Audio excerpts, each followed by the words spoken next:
Hey guys, Tangent here. Time to do this week's comic book reviews this week. I actually got it on done on time this week, so let's go ahead and get started. I got a lot of variant covers this week, but I've been getting a lot lately. Very weird. I mean, there's not a whole lot of variant covers available at my local comic shop, um, but for the about 2 or 3 consecutive weeks in a row, I'm getting a lot of variants, so it's pretty cool.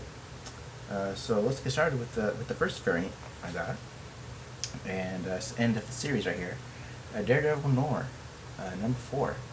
Um,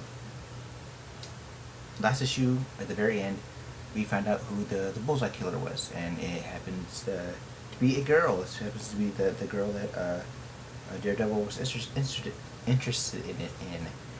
I can't talk. Um, anyway, very unique set of weapons she used. She used forks, spoons, and knives that were available around her, I guess. Um, the end kind of left me I don't know how you say this. It left me kind of dumbfounded. Like, was that it? That was the end, type of thing. It's really disappointed with the ending of this good series overall. Very great series overall. Um, but the ending was just kind of like, what's going on? So, um, pick it up. I mean, great art, really great art, but left me kind of scratching my head. All right, next book up is number 1, Deadpool, Merc with a Mouth, is starring Kazar, and it was a pretty funny book. A lot of humor, a lot of great stuff. Not a whole lot of plot development in this one, just kind of random funniness and just good times with Deadpool. It also has an additional story with Deadpool fighting the Hulk. Pretty funny stuff. Uh, yeah, I guess an okay start with this series. Maybe I'll pick up the next issue to see where it's going and see if it's at least going anywhere. I mean, it has the zombie Deadpool in here, so at the very last part of the book. So we'll see where this is going. If it's not going anywhere, then I'll just stick with the regular Deadpool book. That one at least is more entertaining. It has somewhat more of a deeper plot. Plus, it has Huckle Bullseye in that one too. So we'll see about that. Next book up is Uncanny X-Men 513. Is the Utopia storyline, chapter 2, done by Matt Fraction. And I always love Matt Fraction's work, but in this case though, I'm not too sure if I like it or not. I'm not too sure if I'm digging this right now. It's kind of maybe because I didn't read the first one, because I'm sort of confused and sort of lost as what's going on. But I don't know. Emma, I guess maybe Emma has finally shown her true colors. I said beforehand that I wasn't totally convinced that Emma is, totally in it for the cabal for the wrong reasons. Well, this kind of convinced me otherwise. It's maybe she's in it for the wrong reasons. Maybe she is sort of the bad guy, and I don't know. I don't know. It's kind of a iffy question for that, but I don't know. I guess maybe we'll have to wait and see and go read the next Dark Avengers book to see what's going on here. All right, time for some awards this week. This week has got some great stuff this week. So first book up for cover of the week actually is Agents of Atlas number 7. I thought this cover, just the dragon alone, the dragon in here, I love it. But really strange thing that's going on with Namor and Namora. They're actually, I guess, engaged to be married, but they're I guess they're cousins. I guess maybe that's not strange to some people, but it's pretty strange to me. maybe it's part of their custom in there or whatever like that. But actually, it gets into a deeper storyline. It actually makes sense once you read it and stuff like that. And it's kind of like, oh, okay, that's cool. I mean, it makes sense and whatever. And but very like the what it says on the cover. It's one of the best books out there, and it's the best superhero comic book Marvel has running right now. Yeah, I would have to agree. It's one of the best. Very, very good stuff. Dark Reign tie-in, of course, because they talk about Norman Osborn and how they're going to take him. They want to take him down, but they're not sure yet. So, well, good stuff. Now, pick up Agents of Atlas. Cover of the week. Beatdown of the week, though, goes to Invincible Iron Man number 15.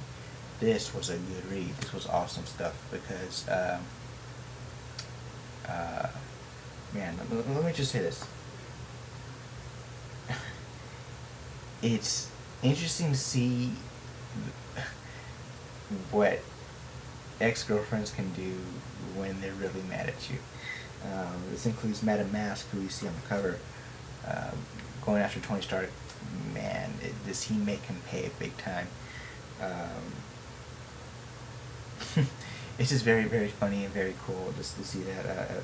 But the reason why I just beat down the week is because a lot of good fights, a chase scene that's going on between Black Widow and Maria Hill. She's kind of beaten up there. Tony isn't really getting beat up, but he I don't know, he just gets sort of, I don't know how to put it, he just gets put in a bad situation. And Pepper Potts, oh man, Pepper Potts got messed up. I feel really bad for her. But yeah, it's good stuff all around. Matt Fraction doing an excellent job with this book. Loving Invincible Iron Man is great. Pick it up. But book of the week goes to, and man, I am so stoked for Blackest Night, is Green Lantern Corps number 38. We're seeing that the Guardians are being really, really stuck up. They're being really, like, they're just being really stuck up right now. They're not adhering to what they're kind of originally were meant for as a police force. They're sort of being like sort of an army now. They're just doing they're doing stuff because they want to instead because what they have to. And Kyle Rayner and Guy Gardner, they're pointing out to the Guardians, like saying, hey, this is not what the Green Lantern Corps is all about. This is about about protecting the people and holding the law and have ourselves to hold ourselves to a higher standard. And the Guardians aren't hearing it. They actually suspended Guy Gardner and Kyle Rayner from the Green Lantern Corps for the time being. And that's going to may cause some complications. I mean, a lot of the Green Lanterns saw that, and it may not go over well with some people, what they're doing. So yeah, but the very end of the book, Blackest Night has begun. It has begun. And as soon as I see a Blackest Night book on sale, I'm getting it because I'm stoked for it. I'm very, very stoked. Book of the week. Pick that one up, definitely. But I want to give this honorable mention to this book because you know how much of a Cap fan I am right there. And I had to pick it up because I didn't pick up Cap 600 and still haven't been able to get it. Captain America Reborn, number 1 of 5. I got the variant cover. I'm so happy about this book.